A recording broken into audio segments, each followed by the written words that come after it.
अनुसंधान के लक्ष्य है।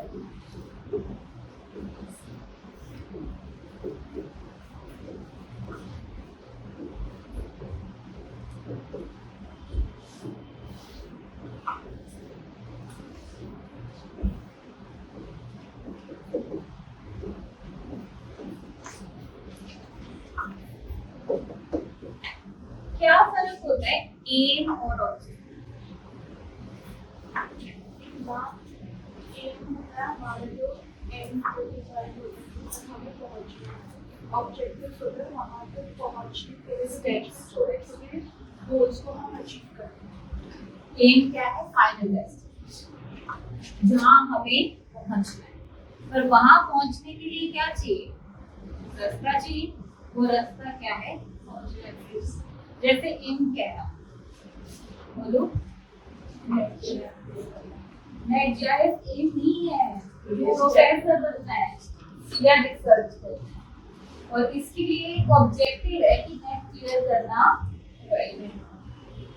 समझ में आ रही है ये चीज? तो फाइनली जहाँ पहुंचना है वो एम, और उस तक पहुंचने के लिए जो कदम लगेंगे वो ऑब्जेक्टिव। जैसे कोई नेट करके प्रोफेसर बन जाएगा, कोई नेट करके एमफिल करेगा फिर प्रोफेसर बन जाएगा, कोई नेट एमफिल पीएचडी करके फिर प्रोफेसर।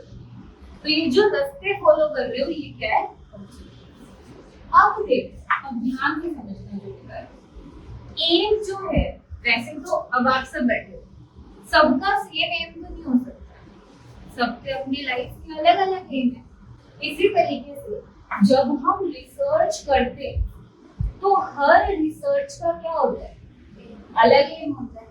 लेकिन अगर मैंने कह दिया एम ऑफ रिसर्च, तो इसका मतलब वही वाली बात आ गई, पूरी दुनिया में जितनी रिसर्च है सारे इस आंसर को सेटिस्फाई करनी चाहिए कि आपकी सबके तो अलग अलग एम है, लेकिन मैं कह दूं एम ऑफ ह्यूमन बीइंग, तो इस दुनिया में जितने भी ह्यूमन बीइंग है सबका एम होना चाहिए।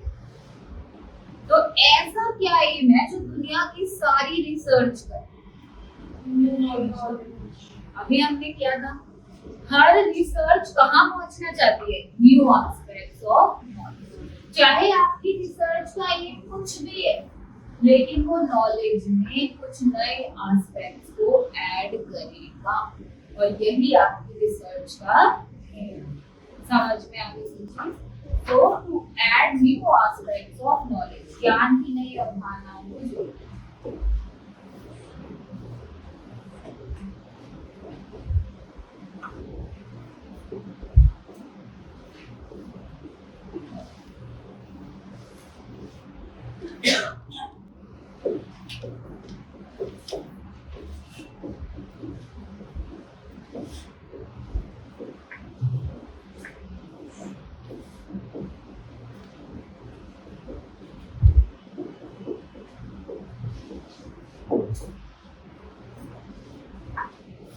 ज्ञान की नई अवधारणाओं को जोड़ना, ठीक है।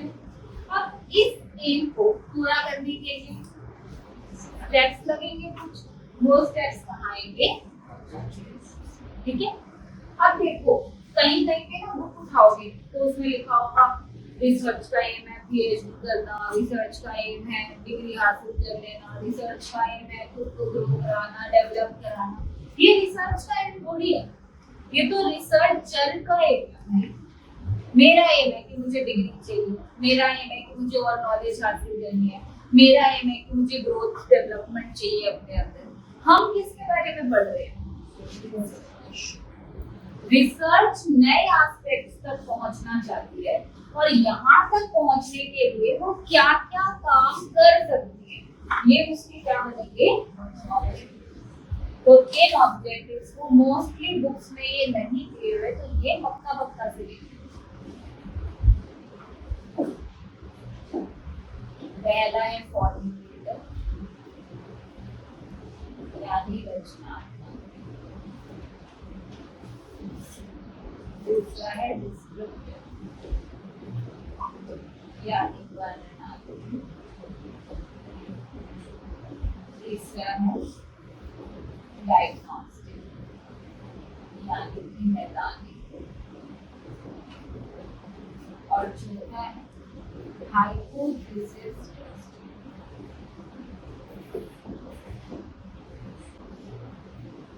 यानी कि परिकल्पना की जांच।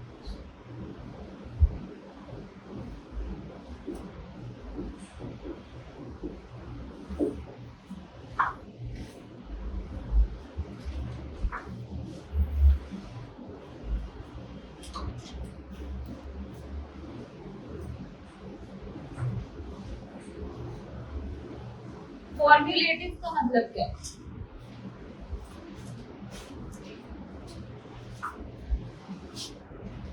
टीचिंग वाले को अभी अभी पढ़ के हटो, फॉर्मेटिव असेसमेंट पढ़ रहे थे, क्या था उसमें? कलेक्ट कर। अपन कहते हैं ये चीज फॉर्म्युलेट की है, मतलब बनाई, बिल्ड करना है ना। हाँ, ऐसा भी बोल सकते हैं कि कोई फॉर्मूला अप्लाई करके कुछ बनाया। इसका मतलब कोई भी लॉ, कोई भी थ्योरी, कोई भी चीज, किसी भी चीज को बिल्ड कर, आपने किसी चीज को बनाया है, आपने कह दिया मैंने मेरी रिसर्च से ये फॉर्मूला कंस्ट्रक्ट, मैंने अपनी रिसर्च से ये थ्योरी बनाई, मैंने अपनी रिसर्च से ये कोई नई चीज बनाई। तो यानी जब आप कुछ फॉर्म्युलेट करके कुछ नई चीज देते हो तो वो कौन से ऑब्जेक्टिव से कंप्लीट करती है? सिंपल से मतलब टू बिल्ड सम, वो कुछ भी होता है, लॉ, प्रिंसिपल, थिंग्स, कुछ भी, पर आपने क्या किया है? किसी चीज को फॉर्म्युलेट किया है। फॉर्म्युलेट करने का मतलब है कुछ बनाया है, कुछ एग्जिस्टिंग ढूंढ के नहीं लाया है, कुछ बनाया है। तो जैसे राइट एंगल ट्रायंगल की साइड्स को फॉर्म करके पाइथागोरस थ्योरम राइट जितने लॉज ऑफ न्यूटन ने जो लॉज बनाए फॉर्मुलेटेड, समझ में आया? लेकिन अगर आज तुम न्यूटन के लॉज को यूज करके कोई एक्टिविटी एक्सप्लेन कर रहे हो तो वो डिस्क्रिप्टिव, क्योंकि अब तुम बना नहीं रहे ना, न्यूटन ने तो बना दिए वो लॉज, जब उसने बनाए तो उसने कौन सा ऑब्जेक्टिव यूज किया? फॉर्मूला। लेकिन वो लॉज यूज करके आज आपने किसी एक्टिविटी को एक्सप्लेन कर दिया, डिस्क्रिप्टिव। डिस्क्रिप्टिव का मतलब है किसी भी individual, group, organisation, event, place, किसी भी चीज की कैरेक्टरिस्टिक्स और फीचर्स बताना कि भाई ये ऐसा, व्हाट इट इज, बेसिकली किसका आंसर देना? व्हाट इट इज, कि कोई चीज क्या क्या क्या क्या है, दैट इज डिस्क्रिप्शन। समझ में आ रही है? फॉर्मुलेशन मतलब कोई चीज बनाना और डिस्क्रिप्शन किसी के बारे में केवल बताना कि ये चीज ऐसी ऐसी है। अब अगर हम केवल किसी चीज के बारे में, क्योंकि अल्टीमेटली सबको नई चीज तक पहुंचना पड़ेगा, तो फॉर्मुलेट में तो समझ आ रहा है कि हम कोई नई चीज बना रहे हैं। डिस्क्रिप्टिव में तो कुछ नया नहीं बना रहे, जो ऑलरेडी है उसके बारे में बता रहे कि ये है। जैसे मैं कह ये क्लास है, क्लास में इतने पंखे, इतने बच्चे, ये इसमें नया क्या है? इसमें नया क्या? ये रिसर्च का ऑब्जेक्टिव कैसे बन गया? इसके थ्रू तो हम नए तक कैसे पहुंचे? बताओ।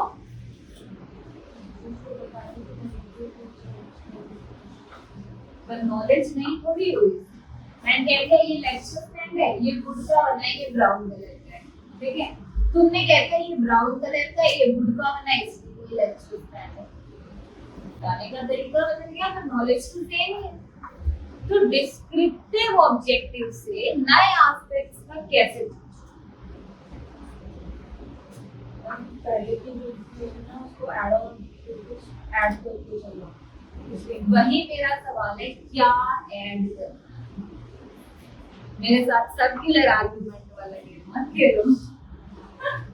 ये स्टेप्स है ऑब्जेक्टिव में, types of objective, types of objective, steps types of quality को और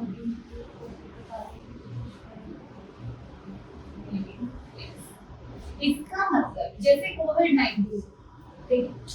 अब कोविड-19 की किसी ने वैक्सीन बना दी, किसी ने ये बनाया, वो तो फॉर्मुलेटिव में चला गया। लेकिन किसी ने तो शुरू में बताया भी होगा ना कि कोविड-19 क्या है, ये एक वायरस है जो यहाँ से स्टार्ट हुआ है। किसी ने तो ये पहली चीज पहले पता था तुम्हें कोविड-19 के बारे में, किसी ने रिसर्च करके एक पेपर में आर्टिकल लिखा, तभी तो हमें पता चला ना कि अच्छा ऐसा वायरस आ गया है भाई, यहाँ से शुरू हुआ है, ये इसके सिम्टम। तो किसी ने तो रिसर्च करी होगी ना इसको डिस्क्राइब करने के लिए।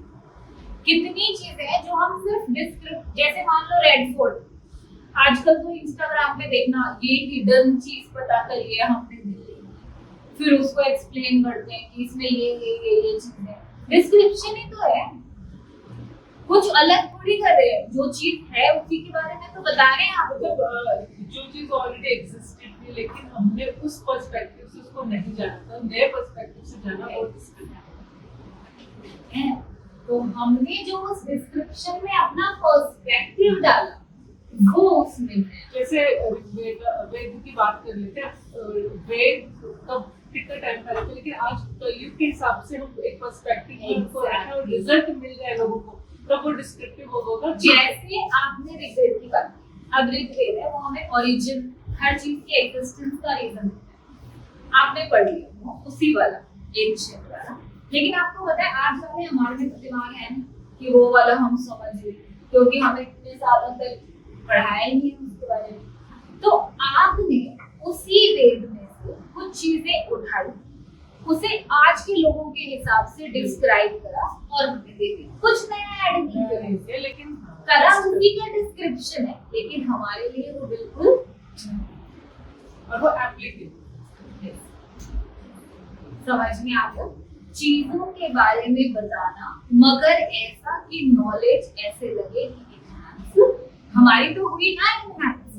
आज एग्जिस्टिंग में क्या ऐड हुआ? ऋग्वेद था पहले, पर इन्होंने उसे आज के टाइम में डिस्क्राइब करके आज के लिए रेलेवेंट साबित कर दिया। यहीं से चलते हैं डायग्नोस्टिक, जहां डिस्क्रिप्टिव बात कर रहा है किसी चीज के क्या होने की, डायग्नोस बात कर रहा है किसी चीज की क्यों, finding the problems and the solutions behind the activity और कोविड-19 क्या है, कैसे आया, सिम्टम्स क्या है, क्या सारा डिस्क्रिप्टिव। कोविड-19 क्यों आया, क्यों फैल रहा है, क्यों हमें इसकी मेडिसिन नहीं मिल रही, क्यों अभी तक हमें प्रोटेक्शन की जरूरत पड़ रही है, सारा diagnose takes you to the question of why, whereas descriptive talks about what and how। Clear है? तो डायग्नोसिस की बात कर रहा है कोई चीज क्यों है, रीजन ढूंढो। जैसे क्यों की बात आ जाती है मतलब हमें क्या ढूंढना है, कॉज, प्रॉब्लम, कॉजेस, और उसके फिर क्या करेंगे हम, सॉल्यूशन। डायग्नोस देखो हम नहीं बोलते ह्यूमन बॉडी का डायग्नोस कराएंगे, है ना, ह्यूमन बॉडी का डायग्नोसिस कराएंगे, क्या मतलब है उसका कि भाई पूरी बॉडी के ऑर्गन्स का टेस्ट करा लेंगे, देख लेंगे कुछ प्रॉब्लम तो नहीं आ रही, अगर आ रही है तो फिर उसके लिए दवाई ले लेंगे, बस प्रॉब्लम और solution, that is diagnosis. Clear है? हाइपोथेसिस टेस्ट क्या होता है? हाइपोथेसिस मान लो एक assumption होता है जो हम रिसर्च में स्टेट करते हैं कि वो हमारे लोगों ने ये छोड़ो, हाइपोथेसिस assumption होता है जो हम स्टेट करते हैं। हाइपोथेसिस क्या है? सिर्फ एक प्री असम्पशन। प्री असम्पशन भी तो बोलते हैं कि हमें लग रहा है, एज्यूम, कई बार ना चीजें एज्यूम भी हम बहुत सारी चीजों को क्रिटिकली सोच के करते हैं, या हमने एजम्पशन से भी पहला है कि बस हमें ऐसा लगा कि ऐसा होगा, तो हमने एक डायरेक्शन सेट कर दी अपनी रिसर्च की। मैंने कह दिया कि मुझे ऐसा लगता है कि कोविड जो है वो केवल अब एक ऐसा वायरस है, हमें हर 20-30 इयर्स में शायद ऐसी प्लेग का सामना करना पड़ेगा, तो हमें अपने हेल्थ डिपार्टमेंट, हम उसके सॉल्यूशन के बजाय हमें अपनी इम्यूनिटी पे काम करना पड़ेगा। ये मेरी हाइपोथेसिस है, अभी तो ये नहीं पता चल रही ये सही है नहीं, तो हम इस पे रिसर्च करेंगे। रिसर्च कैसी हो सकती है? अब मैं पुराना उठाऊं, फिर हम देखेंगे कि ये कोई पहली प्लेग थोड़ी, प्लेग्स तो हमेशा से आती है, पर हमने इतनी वाइड स्प्रेड प्लेग पहली बार देखी तो हमें लगा कि ये कुछ बहुत नया, मगर मेन काम